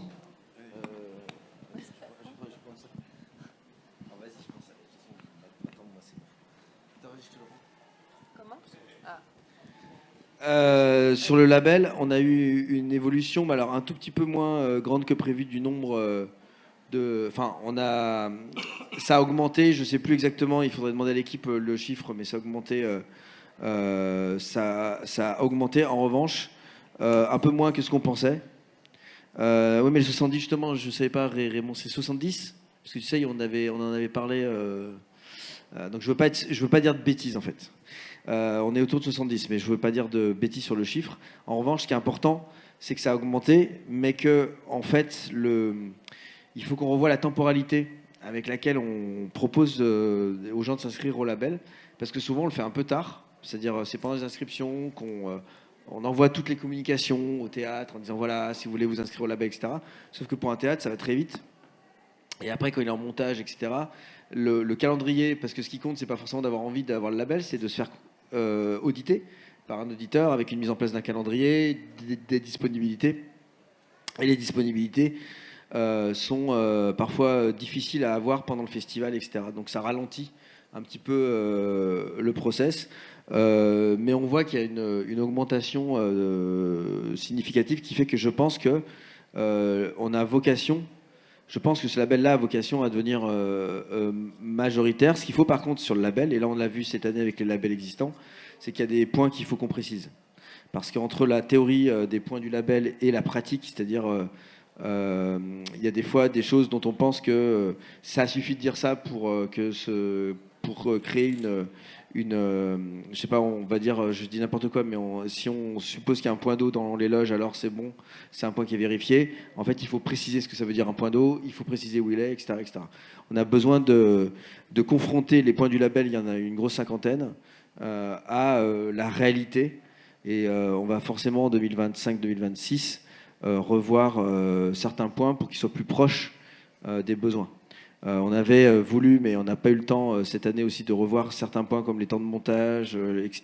Parce que les points initiaux théoriques qu'on avait mis, quand ils se confrontent à la réalité, on a besoin de les assouplir et de mieux comprendre les besoins à la fois des théâtres et aussi des compagnies. Donc c'est en croissance. Il faut qu'on se mette un calendrier un peu plus avant pour que les théâtres soient plus prêts à enclencher notamment les visites d'audit. Et il faut qu'on fasse une revue des points pour les confronter à la réalité des pratiques. Voilà ce que je peux dire sur le label. Je ne suis pas très chiffre là parce que je n'ai pas la mise à jour et je veux être sûr que... Mais si Raymond, toi, tu as les chiffres précis, tu peux le dire. Il y a 10 lieux qui ont demandé à être audités cette année. Les audits sont en cours. Certains se feront seulement en septembre parce qu'il était difficile pour les lieux de pouvoir être audités pendant l'exploitation. Mais ces lieux seront en mesure d'être audités à ce moment-là. Et ça représente environ, puisqu'il y a des théâtres qui ont plusieurs salles, environ 15 ou 16 salles à peu près, qui viendront s'ajouter aux 70 qui ont déjà été labellisés pour cette année, qui se répartiront sur 36 lieux. Donc il y aura, espérons, on n'a pas encore le résultat des audits, puisque c'est Proneo Certification qui va nous adresser les résultats en septembre. Vraisemblablement entre 45 et 50 lieux qui représenteront environ 80 ou 90 salles. Voilà. D'autres questions peut-être? Oui. Richard Bancorsini, Club de la Presse. C'est plutôt une réflexion qu'une vraie question. Le Festival d'Avignon a été créé à une époque autour du théâtre. Aujourd'hui, il est devenu pluridisciplinaire. Le IN a fait les premiers pas d'ailleurs vers là. Ce qui a augmenté de façon considérable le nombre de compagnies. Et c'est très bien, les chiffres que vous avez donnés sont très excellents. Seulement, la question que je me pose, c'est que ce n'est pas extensible, notamment au niveau de l'accueil. Et aujourd'hui, qu'est-ce que je constate? Je constate qu'effectivement, vous avez donné les chiffres notamment des logements, qui seront de plus en plus chers, puis qu'il y en aura de moins en moins. On ne pourra pas répondre à toute la demande. Et quand on sait que seulement 30% des compagnies qui viennent auront la possibilité de revendre leur spectacle derrière, la paupérisation des autres compagnies m'inquiète profondément. Et notamment, vous l'avez signalé, puisque vous avez dit que certaines compagnies se demandaient si elles allaient continuer à produire du spectacle vivant. Voilà, ma question c'est, est-ce que c'est vraiment, on a intérêt à se glorifier d'une augmentation très importante des compagnies? Merci. Je crois que nous, notre discours depuis le début, enfin d'autres pourront répondre, hein, il n'a jamais été de se glorifier de l'augmentation de l'offre de spectacles vivants ici à Avignon. Évidemment, on est unanime sur le fait qu'on ne soutient pas le discours qui est de dire il y a trop de spectacles et trop de création, parce qu'on pense que la création, c'est un signe plutôt de bonne santé démocratique et artistique et culturelle. Après, oui, on est face à un effet d'entonnoir à Avignon qui est lié à une situation, malheureusement, qu'on ne maîtrise pas. Et l'aspect logement, c'est un des aspects sur lequel, en plus, on a, on va dire, le moins de levier. On essaye d'y travailler, mais voilà, c'est un endroit où on est le moins en possibilité de pouvoir agir de façon un peu, en mode régulation, quoi. Voilà. Donc oui, c'est un constat qui est une réalité avec laquelle on essaie de composer et de travailler en accompagnant le mieux possible, en répétant sur tous les tons combien une prise de décision de participation au festival doit être nourrie d'une réflexion en amont, d'avoir évalué effectivement la prise de risque, d'avoir évalué si c'est le bon spectacle et le bon moment pour la structure de production de l'emmener au festival. Mais voilà, on est face à un constat sur lequel on a pas beaucoup de moyens, puisqu'encore une fois, on ne maîtrise pas le nombre de créneaux disponibles pour les compagnies, les structures de production, puisqu'elles dépendent des théâtres qui sont indépendants, et il n'y a pas de numerus clausus pour la création de nouveaux lieux. Il y en a encore eu cette année, des lieux nouveaux. Donc voilà, c'est une réalité qu'on constate, qui raconte des choses sur l'état de la filière, moi je trouve beaucoup. Et sans doute, les états généraux de la diffusion, enfin les assises de la diffusion, aborderont aussi cette question-là, mais qui a lieu, qui, de mon point de vue, a à voir avec les problématiques de production. Comment est-ce qu'on produit ? Qu'est-ce qu'on produit ? Avec quels moyens ? Et avec quelle perspective, effectivement, de diffusion derrière ?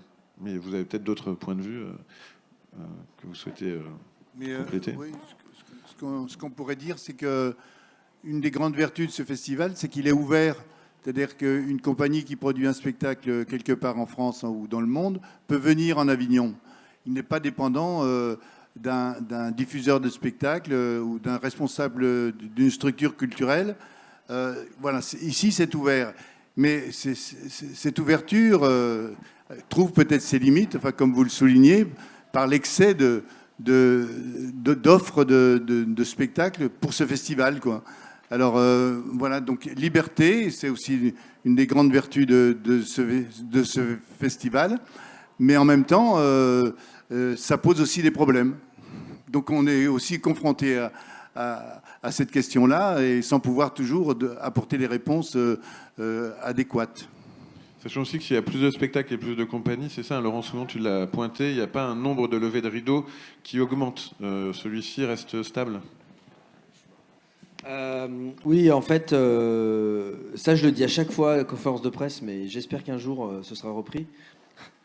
C'est que, en fait, le nombre de levées de rideaux dépend essentiellement du nombre de salles multiplié par le nombre de créneaux par salle. C'est ça le nombre de levées de rideaux, multiplié par le nombre de jours. Donc, en fait, le nombre de spectacles, etc., ce qu'il faut bien comprendre, c'est qu'à Avignon, de toute façon, ce sont le nombre de salles qui fixent le nombre de spectacles qu'il y aura. Donc vous pouvez avoir plus ou moins de compagnies qui veulent ou pas aller au off à la fin. Donc quand on vous dit par exemple qu'une année il y a eu plus de créneaux, plus de représentation qu'une autre année, c'est soit qu'il y a eu plus de jours de représentation, le festival était plus long, par exemple, c'est ce qui s'est passé, soit parce qu'il y a eu plus de théâtre. Mais c'est pas parce qu'il y a eu plus de compagnies.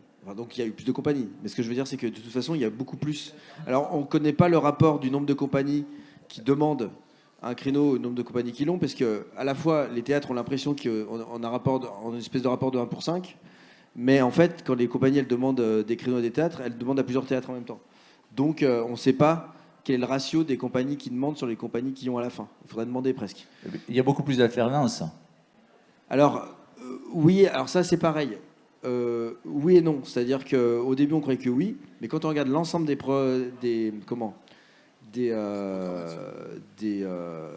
si on regarde la liste et qu'on regarde combien de gens, le nombre de jours où les gens jouent, on est quand même plutôt sur une médiane autour de 18 ou 17. Donc après, oui, il y a plus d'alternance, mais en nombre, ça ne fait pas encore suffisamment significatif pour qu'on se dise que le Festival d'Avignon, maintenant, il y a beaucoup d'alternance. C'est encore petit en quantité. En proportion, pardon. Il y a un petit peu plus de compagnies, mais en fait, il faut vraiment se dire que le Festival Off, il est dicté par les salles. C'est ça qui va dicter. Si demain vous avez 1,5 fois de plus de théâtre, il est possible qu'il y ait 1,5 fois plus de spectacles et de représentations. Attendez, je vais vous donner le micro. Attendez. Bonjour, c'est Geneviève Coulon, Sud Art Culture.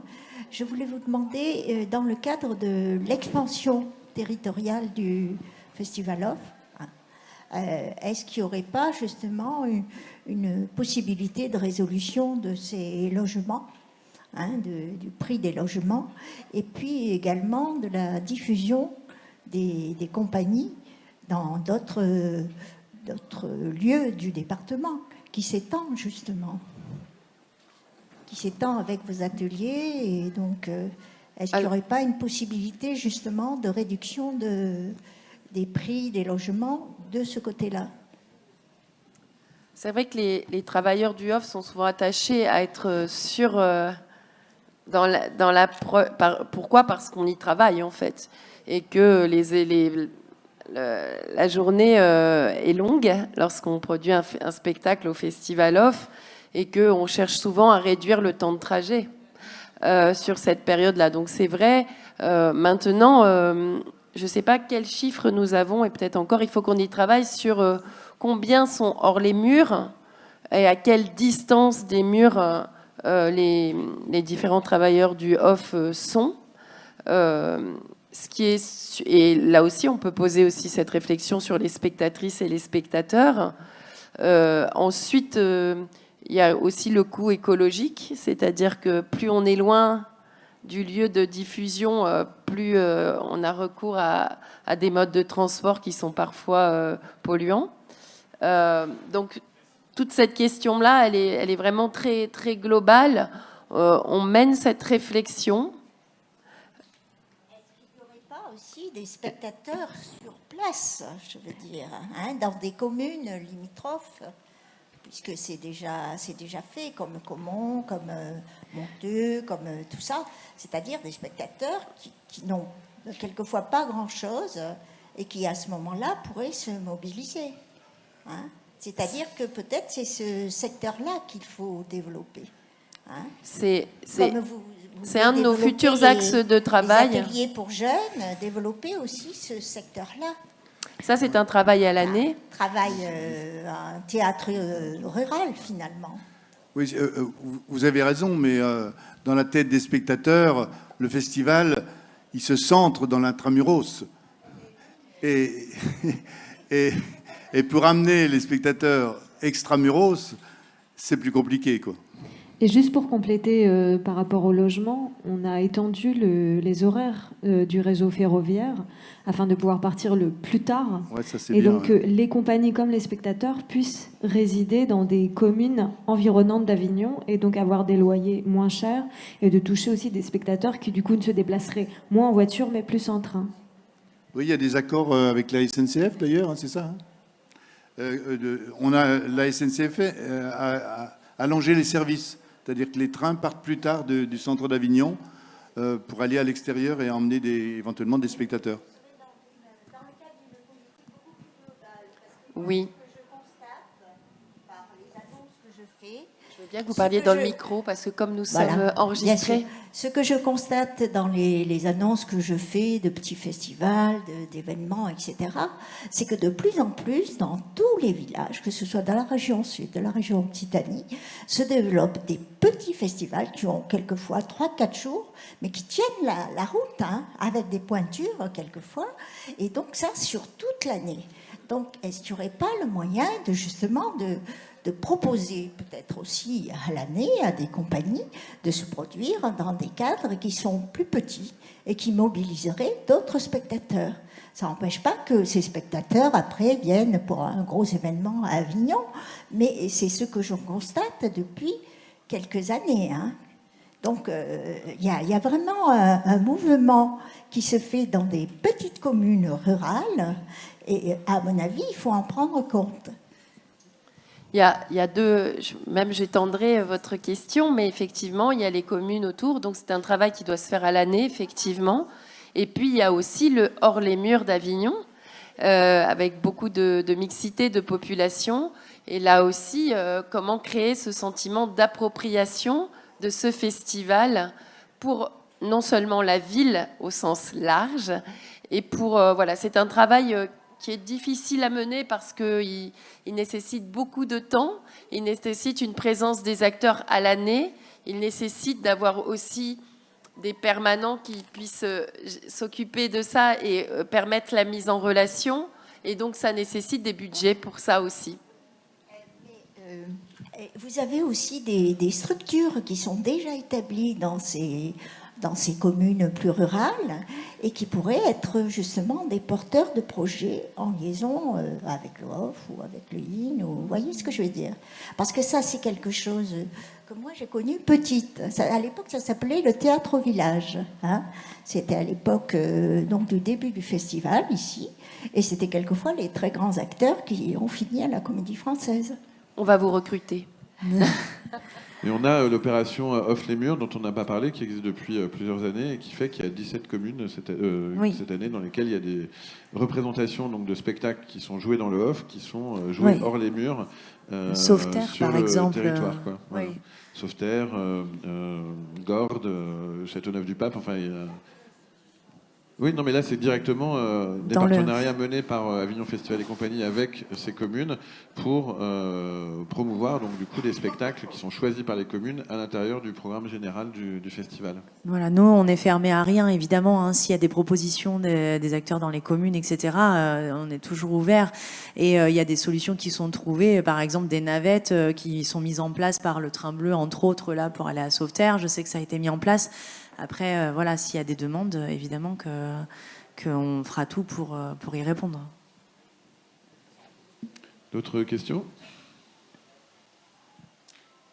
Oui, Chantal Malor, rue du Théâtre. Pour poursuivre le sujet sur la problématique pour les compagnies, il y en a quelques-unes quand même qui ont eu gros problèmes. Qu'en est-il pour le Paradise, les compagnies qui se sont trouvées comme ça du jour au lendemain confrontées? Qu'en est-il pour elles? Pour les compagnies du Paradise République, vous parlez? Tout à fait.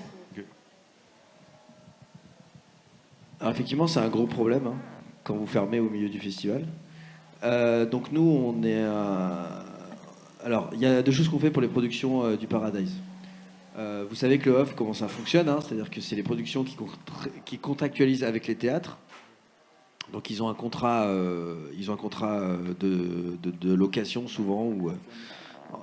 Donc en fait, c'est d'abord entre eux qui doivent trouver une solution. Nous, on est là comme des médiateurs. Parce que nous, les compagnies ont contractualisé avec nous pour apparaître dans le programme et pour avoir tout un tas de services qu'on fournit. Okay, mais la fermeture du Paradise et ce qui s'ensuit après derrière comme conséquence, j'ai envie de dire heureusement ou malheureusement, c'est entre le Paradise et les compagnies. Donc nous, ce qu'on fait quand même, parce qu'on ne veut pas laisser... c'est qu'on se propose à la fois d'être un médiateur, donc c'est de faciliter la rencontre entre les deux intérêts, et de leur fournir un conseil juridique, parce que souvent c'est des productions ou des compagnies qui débarquent un peu dans ce monde-là du conflit contractuel, de la fermeture, enfin c'est des choses qu'on ne prévoit pas forcément et sur lesquelles on n'est pas forcément armé. Donc nous, ce qu'on essaie de faire, c'est déjà de récolter de manière synchronisée les préjudices et les besoins. Donc très concrètement, on a fait un groupe WhatsApp, on dit voilà, il faut nous faire remonter les choses. Et nous, on fait office de médiateur. On ne peut pas aller beaucoup plus loin parce que, en fait, en plus là, c'est lié à une décision de justice. Donc même le Paradise, quelque part, lui étant, enfin, donc en fait, sur les compagnies, nous, on essaie de faire la médiation avec le Paradise. On essaie de les aider juridiquement. Et à l'FSC, c'est théâtre et compagnie. Donc on essaie aussi de se mettre du côté du Paradise et de se dire, voilà, le Paradise lui aussi, il est en risque de banqueroute, etc., etc. Donc en fait, on essaye d'être juste dans la médiation et d'essayer de faire avancer au mieux les intérêts de chacun. Mais on ne va pas prendre parti pour rien. On va pas, voilà, c'est pas le rôle de la FSC là. Probablement qu'il y aura peut-être des actions en justice dans lesquelles évidemment nous on n'a pas forcément quelque chose à y faire, etc., etc. Je ne sais pas si tu veux ajouter quelque chose sur le Paradise. Oui, je peux ajouter effectivement quelque chose sur Paradise. Nous, notre rôle, c'est vraiment d'accompagner dans tous les cas quand il y a ce type de problématique. Maintenant, là, des cas d'accidents industriels comme ça, on en a connu sous une autre forme l'année dernière avec ce qui s'est passé au Palace, hein, où donc là, il n'y a pas eu de fermeture administrative, mais pour les compagnies, ça a été à peu près pareil en termes de résultats, puisque du coup, elles n'ont absolument pas récupéré leurs recettes d'exploitation et elles ne les récupéreront sans doute jamais, puisque maintenant, la structure qui était exploitante du Palace est en liquidation judiciaire. Donc là, ça fait partie des impondérables, on va dire, du secteur privé, qui est que il y a des dysfonctionnements, il y a des prises de risques qui sont engagées par les parties. Là, il y a néanmoins, pour ce type de problème-là, des assurances qui existent. Hein. On peut se prémunir d'une fermeture administrative et voilà, je ne sais pas si c'est le cas du Paradise République à ce stade. Toujours est-il que c'est des situations qui sont effectivement redoutables pour les compagnies et les structures de production qui ont très peu de moyens de s'en sortir, dans la mesure où voilà, elles sont arrêtées en pleine exploitation. Il n'y a aucun moyen de rebondir sur une autre forme d'exploitation. Et effectivement, l'indemnisation ou la prise en compte du préjudice subi par justement une situation de cet ordre-là ne peut être que de gré à gré quand elle est possible financièrement, puisque d'ailleurs les avocats du Paradise Republic l'ont annoncé dans la presse, ils n'excluent pas d'être obligés, que la structure qui exploite le Paradise Republic soit obligée, elle aussi, de passer par une liquidation judiciaire, faute de pouvoir faire face aux difficultés financières engendrées par l'arrêt de l'exploitation de leur lieu. Donc oui, ça fait partie des drames du off, ça c'est une certitude.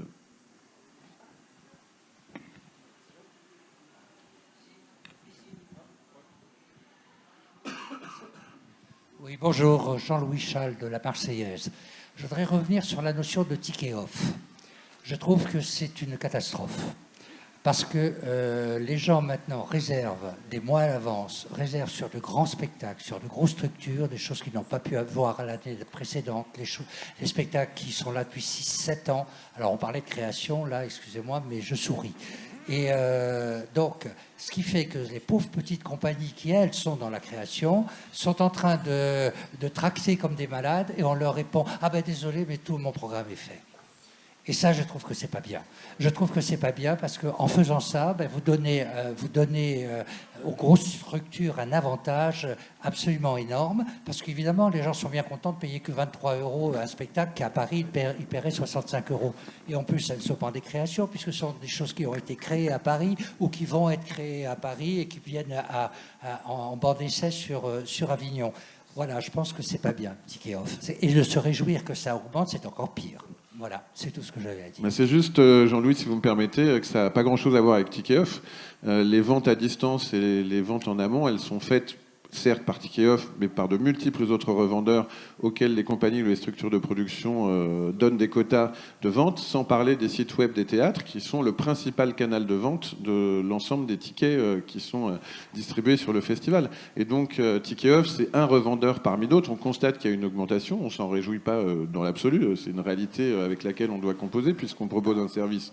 Mais la réalité, c'est que les habitudes du public, en tout cas à l'endroit du Festival of Avignon, change et qu'effectivement, on a des gens qui prévoient leur séjour, peut-être parce que, comme le pouvoir d'achat est réduit, leur temps de présence sur le festival est beaucoup plus contracté, et donc du coup, ils essayent de rationaliser et d'optimiser au maximum leur venue. Et après, on n'a pas encore fait l'étude, mais on va la faire à partir de Ticket Off.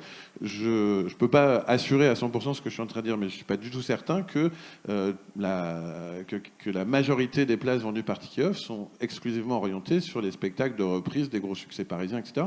Enfin, j'ai pas du tout cette impression à la lecture des tableaux que j'ai vu passer. Mais moi, je peux vous le garantir que la plupart des billets qui sont réservés sur Ticket Off, c'est sur des grosses structures. Mais qu'est-ce que vous en savez? Qu'est-ce que j'en sais? Mais c'est parce que je vois des gens, j'interviewe des gens, je regarde des gens. D'accord, si vous avez interviewé les 290 000 acheteurs de Ticket Off, enfin là, franchement, je peux pas vous suivre, Jean-Louis. Et pourtant, vous savez comme j'estime votre travail par ailleurs. Non, mais c'est pas le problème. Le problème, c'est d'avoir institué. En fait, vous êtes un nouveau billet réduc, voilà. C'est tout. Est-ce que alors, non. Non. Parce qu'avant, les gens ne passaient pas par billet réduc et tout ça pour le. Non, billet réduc, déjà, effectivement, il y a billet réduc. En fait, Ticket Off n'a rien à voir, par exemple, à la carte off. C'est un système de revente de contre-marques au tarif que font les mêmes théâtres. Bah oui, mais non. Enfin, je pense que non, vous savez pas, parce que si, sinon... je sais, parce que ça leur permet d'être sûr de voir. Je pense que vous savez pas, donc je vais juste terminer mes phrases. Je sais pas si on fait comme ça chez vous, mais donc le Ticket Off, c'est un système de revente qui ne change pas les tarifs des théâtres et des compagnies. C'est juste un système de. Oui, mais... Donc du coup, il y a pas de, c'est pas du tout comme billet réduit qui fait des tarifs qui sont différents. Autre chose, Ticket Off représente 18% des ventes totales. Si on divise 290 000 par 1,6 million, ça fait 18%. Donc est-ce que c'est ça qui change l'habitude des consommateurs ou des spectateurs suivant comment on les appelle? Je ne suis pas sûr, 18%. Et deuxièmement, moi, pour effectivement m'intéresser beaucoup à Ticket Off, parce que ça fait partie de ma délégation, il n'y a pas beaucoup de tickets qui sont... Il y en a plus qu'avant, mais qui sont vendus avant le festival. Donc après, que les gens aillent effectivement plus en ligne en ce moment, et surtout après le Covid, je pense qu'on l'a tous remarqué, la plupart des gens vont sur le site du théâtre, ou appellent à la RISA, et des fois, on les oriente sur le site du théâtre. Donc, alors, qu'est-ce qu'il va faire Ticket Off là-dedans Je ne sais pas trop.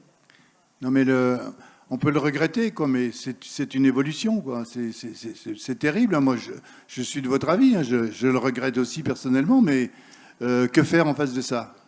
Vous avez la solution? Aucune. Voilà, aucune solution. Voilà. Nous, on est un peu dans la même situation. Oui, juste ce que je voudrais dire, c'est qu'effectivement, il y a une évolution par rapport au public. Et notre problème à nous, c'est de savoir si on laisse la place libre à tous ces revendeurs qui engrangent des commissions, ou si on essaye de réguler un petit peu et de rééquilibrer un petit peu, sachant que les commissions qui sont demandées par Ticket Off, une grande partie de cette somme-là retourne quand même aux compagnies, retourne quand même au fonds d'émergence. C'est une façon de réguler un petit peu et d'atténuer un peu le sens de l'histoire d'une certaine façon, parce que voilà, les gens ont pris maintenant des habitudes, c'est le syndrome SNCF Connect, et on peut pas lutter contre ça. On peut juste essayer de l'atténuer et de faire en sorte que au moins le système de commission puisse retourner indirectement aux compagnies, en tout cas celles que nous considérons comme les plus fragiles. Et effectivement, vous aurez remarqué que nombre de revendeurs, dont celui dont vous avez cité le nom tout à l'heure, ont eu cette année une stratégie commerciale particulièrement offensive, y compris pour capter des ventes de Ticket Off.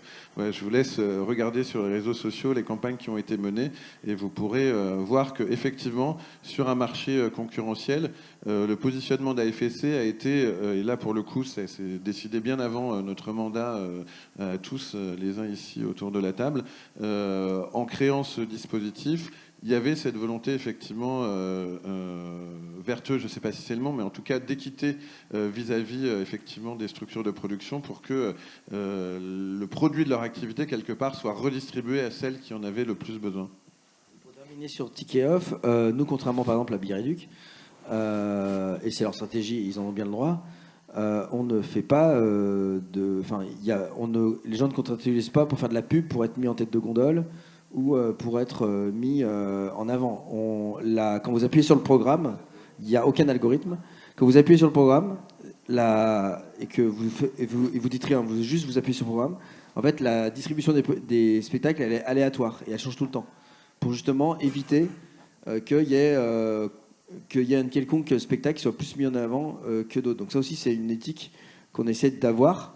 Et en termes de marge aussi, on est vraiment, si on enlève effectivement l'argent qu'on remet au fond, la marge est vraiment minime par rapport à tous les revendeurs. Et un autre truc aussi, c'est qu'on ne vend pas la donnée. On ne se sert pas de la donnée comme une valeur marchande, la donnée client, pour faire fructifier notre billetterie. Donc ça, c'est aussi important quand vous achetez Ticket Off, vous savez ça. Vous savez que, il y a une grosse partie de l'argent qui retourne dans le fond aux compagnies, et deux, que ce n'est pas utilisé à des fins commerciales. Je voudrais aussi vous répondre sur l'usage des spectateurs qui changent. Les spectateurs, ils viennent sur le festival, mais ils restent aussi souvent un peu moins longtemps parce que c'est cher de venir sur le festival. Donc on veut être sûr d'en avoir pour son temps, pour son argent. Donc on va réserver en avance. Si on imagine que demain, il n'y a aucune plateforme de vente autre que les théâtres vont continuer quand même à vendre leurs billets en ligne sur leur plateforme de vente à elles, et les spectateurs iront aussi là. Donc c'est une manière qu'ont les spectateurs de programmer leur festival qui change, et on doit s'y adapter. Et c'est comme ça. Et les réseaux sociaux aussi contribuent énormément à donner de la visibilité à certains spectacles plus qu'à d'autres. Pour revenir sur ce que vous disiez aussi, oui, il y a des spectacles qui reviennent sur le festival 5 fois, 6 fois, 7 fois, mais c'est pas du tout la majorité. Et il y a de nombreux théâtres sur Avignon qui ont comme mot d'ordre de programmer des spectacles qui n'ont jamais joué sur Avignon. Il y en a pas avant. beaucoup. Il y en a, et les salles sont pleines. Et c'est des créations. Et les salles sont pleines. Donc il faut aussi faire attention avec ces « on dit que »,« j'ai entendu que ».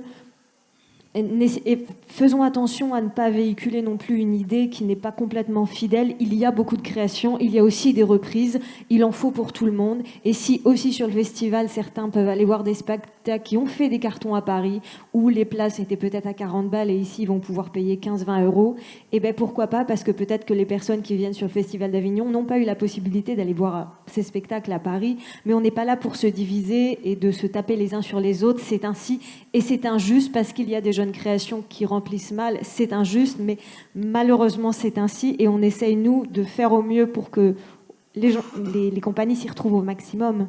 Mais on a quand même le droit d'essayer de défendre les petites compagnies. Comment ? On a quand même le droit d'essayer de défendre les petites mais compagnies. c'est ce que je fais au sein du conseil d'administration et c'est ce qu'on fait tous au maximum. Au lieu que vous dites, au lieu dont vous parlez, où effectivement les compagnies ne peuvent passer qu'une fois, c'est pas vraiment des petites compagnies. Hein. Quand monsieur disait c'était un festival où on pouvait, qui était très libre, ok, il n'y a aucune discrimination pour pouvoir faire le festival, mais par contre, il y en a une, c'est l'aspect financier. Hein. Voilà. Absolument. Non, mais c'est tout. Hein. Fin du propos. Et je voulais ajouter une petite chose aussi qui est de notre responsabilité à toutes et à tous, qui est de dire, moi j'interpelle souvent quand je tracte, je vois des gens avec leur planning tout fait et tout, je les incite à avoir des plages de découverte, je leur dis vous êtes des chercheurs d'or et vous allez trouver la pépite. Donc n'hésitez pas à vous ménager des creux. Et là encore aussi, on voit, et là c'est aussi, j'interpelle la presse là-dessus, de vraiment faire son travail et de ne pas aller forcément faire l'article sur les pièces qui sont déjà très, très, très médiatisées et d'aller effectivement, je ne dis pas que vous ne le faites pas, hein, je dis juste que voilà, on a chacun notre petite part qui nous incombe à tous pour effectivement attirer le public vers l'inconnu. Moi, je peux vous répondre. Pardon. Pierre, je voudrais juste redonner quelques chiffres pour s'appuyer sur des choses qui sont concrètes. Il y a 565 spectacles qui ont été joués pour la première fois à Avignon, c'est-à-dire qui ont été créés pour Avignon et qui n'avaient jamais été présentés nulle part ailleurs. Donc la création représente plus d'un tiers du volume de spectacles qui sont présentés cette année. Et le soutien aux compagnies émergentes, on parlait justement de Ticket Off et à quoi ça sert. Ça a permis cette année de redistribuer 250 000 € à des jeunes compagnies pour la plupart, puisque dans les critères de l'émergence, c'est des compagnies qui ont moins de 10 ans d'existence et qui font de la création, c'est-à-dire la création d'œuvres d'auteurs ou d'autrices qui sont morts depuis moins de 10 ans. Donc je pense que sur le soutien aux jeunes compagnies, on y contribue au travers de ce dispositif. Oui, moi, à titre personnel, je peux vous répondre. Avec Pasteur, par exemple, le principe, je ne reprends pas un spectacle d'une année sur l'autre, à quelques exceptions près. Et jamais 3 ans, en tout cas. Voilà. Bon, c'est peut-être, ça peut apporter de l'eau à votre moulin. On va être obligé de mettre un terme à cette conférence, voilà, parce que l'heure est déjà dépassée. Merci infiniment de votre présence. Merci à tous ceux qui suivent cette conférence ou qui vont la revoir sur Facebook. Et donc, à très bientôt pour les prochaines aventures du Festival Off et notamment cette 60e édition. Merci beaucoup à toutes et à tous. Et merci à ceux qui sont là à chaque rendez-vous presse que l'on peut identifier. Et c'est très agréable de vous retrouver d'étape en étape. Merci de votre fidélité.